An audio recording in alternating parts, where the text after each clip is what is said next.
고난 중의 희망이라는 제목으로 말씀을 묵상하도록 하겠습니다.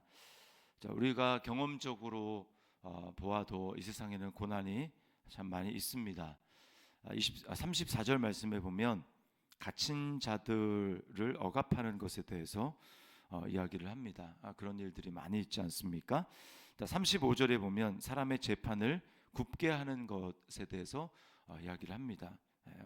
아무리 선진국이라 할지라도 이런 사람의 재판을 굽게 하는 것, 뇌물로 말미암아 정의를 올바르게 시행하지 못하는 일들이 많이 있습니다. 또 36절에 보면 송사를 억울하게 하는 것, 비슷한 이야기죠. 자, 이것이 우리가 살아가는 세상 가운데 경험하는 일들입니다. 고통이 있고 억울한 일이 있습니다.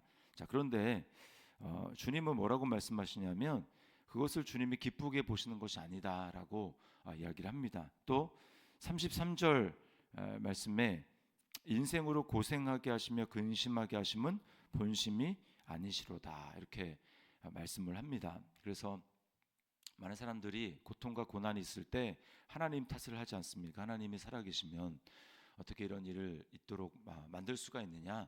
그러므로 하나님이 살아계시다라는 것을 믿을 수 없다. 사람들은 이렇게 이야기를 합니다.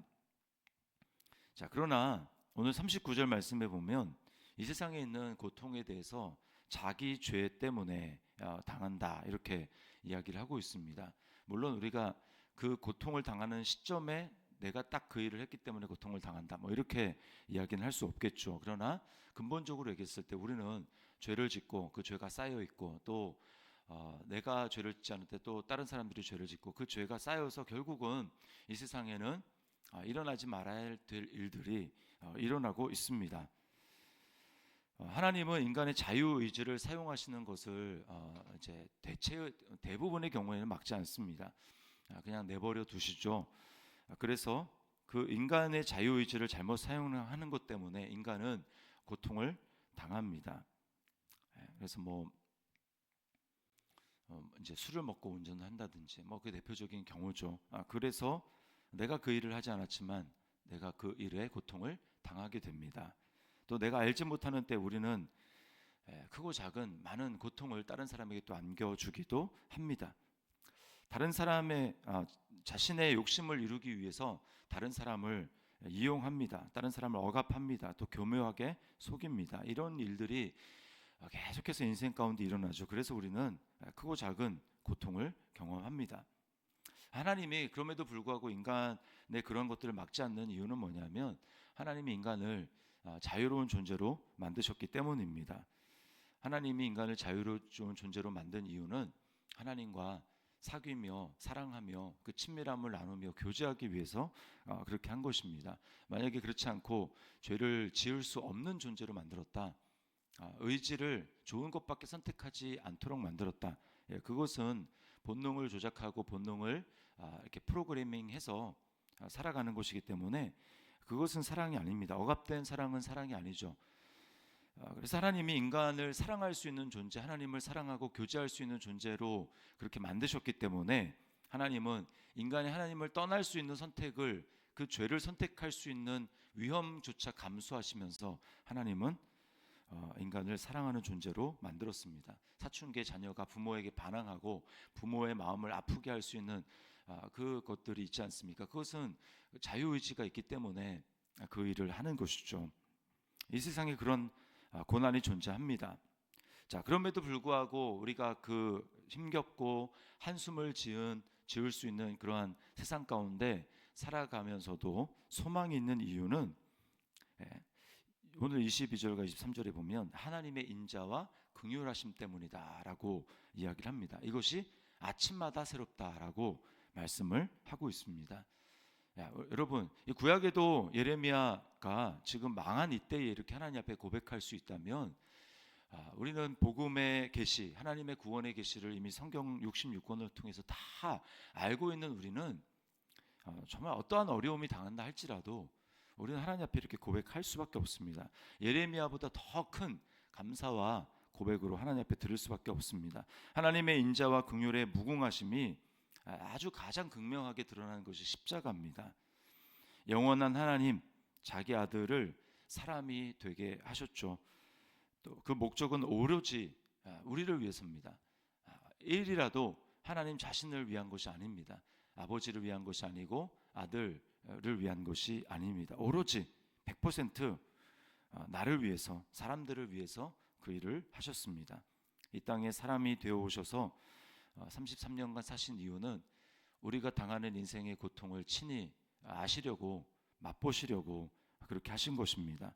십자가에서 모든 그 당시에 죄수들이, 살인자 그 죄수들이 다 먹는 이 고통을 경감시키는 쓸개탄 포도주를 주님이 마시지 않는 이유는 오로지 그 모든 고통을 다 감내하시면서 고통당하는 자들을 이해하시고 그들을 위로하시기 위함입니다. 십자가에서 죽으심은 죽을 우리를 살리시기 위해서 속죄 제물이 되신 것이죠. 오롯이 자신의 전생애를 자기를 위해서 살지 않고 우리를 위해서 사셨습니다. 나를 위해 바치셨습니다. 그래서 주님은 내가 온 것은 섬김을 받으려 함이 아니라 섬기려 하는 것이고 자기 목숨을 많은 사람의 대속물로 주려 합니다. 이것이 주님의 일생이었습니다. 어떻게 그럴 수가 있습니까? 어떻게 그런 생각을 할 수가 있는가? 어떻게 그런 결단을 내릴 수 있는가? 어떤 끔찍한 일이 닥칠 것을 훤히 다 알고 있으면서 누가 나를 팔지, 누가 나를 배신할지 다 알고 있고 어떤 고통이, 어느 정도의 고통이 지옥의 그 모든 고통이 다 닥칠 것을 신체적으로, 정서적으로, 영적으로 당해야 될 고통을 다 알면서 어떻게 그런 결정을 할 수 있을까? 상상이 되지 않습니다. 고민이 돼서 죽을 것 같다. 나와 함께 깨어 있어서 나를 위해 기도해 달라. 인간이 얼마나 연약한지를 다 아시면서도 그들의 기도, 그들의 깨어 있음이 무슨 자신에게 도움이 된다고 주님은 그럼에도 불구하고 잠시 동안만 깨어 있어서 나를 위해서 기도해 주고 나의 고통을 좀 덜어다오, 함께 좀 있어다오, 이렇게 말씀하시지 않습니까? 그리고는 너무나 고통스럽기 때문에 아버지께 정말 다른 길은 없습니까? 정말 이 길밖에 없습니까? 라고 처절하게 부르짖을 수밖에 없는 그 주님, 지옥의 형벌을 우리를 위해서 감당하신 것입니다. 그래서 성경은 하나님이 이처럼 세상을 사랑하셨다, 이처럼 나를 사랑하셨다, 이처럼 우리를 사랑하셨다라고 말씀하는 것입니다. 믿는 자마다 멸망하지 않고 영생을 얻게 하려 하심이라고 말씀합니다. 그 사랑이 너무 크기 때문에 우리는 성령 하나님의 도우심을 통해서 조금 그 사랑을 알지만 이해가 되지 않습니다. 얼마나 그 사랑이 크신지. 그 주님이 지금도 나를 떠나지 않고 내 안에 함께 사십니다. 그 인자와 긍휼하심, 그것이 바울 사도는 우리 육체를 보면서는 별로 소망이 없습니다. 그래서 우리 겉사람은 날마다 이렇게 후패하고 썩어져 가지만, 쇠하여 가지만 우리의 속은 날로 새롭도다. 왜냐하면 이미 새로운 새하늘과 새 땅의 그 질서 가운데 들어가신 예수 그리스도의 영이 우리 안에 거하시기 때문에 그렇습니다. 그래서 우리 날마다 새로워지고 날마다 하나님의 새롭게 하시는 역사로 예수 그리스도의 사랑과 은혜, 하나님의 사랑과 은혜를 날마다 새롭게, 날마다 더 깊이 경험하게 되는 것이죠. 그래서 소망이 있는 것입니다. 이 소망을 우리가 분명히 마음 가운데 기억하면서, 그러나 여전히 이 고통과 고난이 있는 이 세상 속에 살아갈 때 우리가 어떤 마음을 가져야 되는가? 그것은 하나님을 전심으로 사랑하는 것입니다. 24절 말씀에 내 심령에 이르기를 여호와는 나의 기업이시니 그러므로 내가 그를 바라리라 하도다. 하나님이 나의 기업이시다. 이 말은 하나님이 내 전 재산이다, 이런 뜻이죠. 하나님이 나의 기업이다. 이렇게 기업으로 삼은 사람은 세상 것에서 내가 소중히 여기는 것이 없어지고 또 그것이 사라지고 한다 할지라도 여전히 소망이 남아 있습니다. 왜냐하면 하나님이 소망이니까, 하나님이 나의 전 재산이니까. 때때로 잠깐 동안 슬퍼할 수 있습니다. 잠깐 동안 낙심할 일이 있을 수 있습니다. 그러나 그것은 잠시고 하나님이 나의 전 재산이고 하나님 나의 소망이기 때문에 여전히 우리는 소망을 가질 수 있고 하나님을 바라할 수가 있는 것입니다. 이게 하나님을 사랑하는 것이죠. 나를 창조하신 그 목적을 기억하면서 하나님이 나를 이 세상에 두신 것은 하나님 없이 하나님을 찾지 않아도 되는 편리함, 편안함, 그것을 누리라고 준 것이 아니라 내 삶의 작은 순간순간마다 하나님과 함께하고 그 하나님과 함께함의 기쁨을 더 깊이 알아가고 하나님을 누리고 하나님을 더 깊이 찬송하고 감사하려는 것이지라고 하는 것을 기억하며 그것을 다시 풍성하게 누리는 것입니다. 하나님을 전심으로 사랑하는 것이죠. 또 하나는 다시 오실 주님을 소망하며 고난의 과정을 인내하는 것입니다. 26절 말씀에 이렇게 얘기를 하죠. 사람이 여호와의 구원을 바라고 잠잠히 기다림이 좋도다. 이 구원이라는 것은 당시 내가 예수 믿었을 때 지옥 가지 않는 천국 가는 그런 구원만 있는 것이 아니라 구원은 전체적인 과정인 것입니다. 그래서 구원이 우리에게 이미 시작이 됐고 유효하지만 그러나 그 구원은 아직 완성되지 않았습니다. 언제 완성이 됩니까? 주님이 오실 때에 완성이 됩니다. 그렇기 때문에 이 세상에서 아무리 죽은 사람이 다시 살아나고 질병이 고침을 받고 한다 할지라도 잠시 잠깐 아닙니까? 어차피 또 죽어요. 그렇기 때문에 이 세상에서 환경이 좋아지고 병이 낫고 또는 이렇게 하는 것, 우리가 물론 하나님의 살아계심을 체험하고 또 그것을 드러내기 위해서 이런저런 기적이 필요하고 하지만 그러나 이 세상에서의 딱 한정해 봤을 때 그것은 결국은 또 똑같이 경험을 해야 되는 것입니다.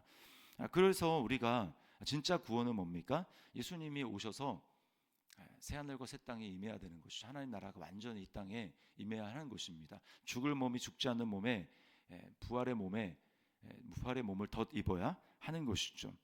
그래서 그때만 진정한 소망이 있는 것입니다. 그 소망이 이루어질 것이기 때문에 우리는 이 땅에서의 고통과 고난이 그냥 고통과 고난으로 끝나는 것이 아니라 소망이 있는 고통과 고난입니다. 그래서 데살로니가 전서에 보면 우리의 소망을 믿지 않는 사람들의 소망과 비교해서 뭐라고 하냐면 산소망이라고 얘기를 합니다. 살아있는 소망이다. 살아있는 소망입니다. 안 믿는 사람들은 헛된 소망을 갖지만 그 소망은 죽음으로 다 끝나는 거예요. 영원한 심판으로 다 끝나는 것입니다. 그러나 아무리 고통스럽고 아무리 망한 것 같고 정말 저런 인생에 무슨 소망이 있을까라고 하는 그런 인생이라 할지라도 예수 그리스도 안에 있다면 그것은 부활의 소망을 갖고 있기에 그 소망은 살아있는 소망입니다. 그러므로 우리는 이 땅에서 주님이 오실 날을 사모하며 고난의 과정을 인내해야 할 것입니다.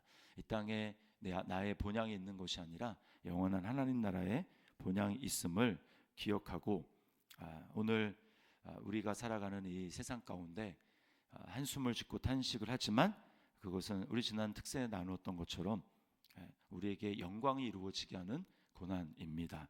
그러므로 우리 예수 그리스도 안에서 오늘도 우리가 살아내야 하는 삶 가운데 고통이 있고 고난이 있지만 그럼에도 불구하고 나의 전 기업이 되시는 예수 그리스도 안에서 다시 한번 우리 소망을 기억하고 하나님 앞에 감사하고 또 찬양하며 하나님 나라의 소망을 가지고 살아가는 저와 여러분의 삶이 될 수 있기를 주님의 이름으로 축원합니다.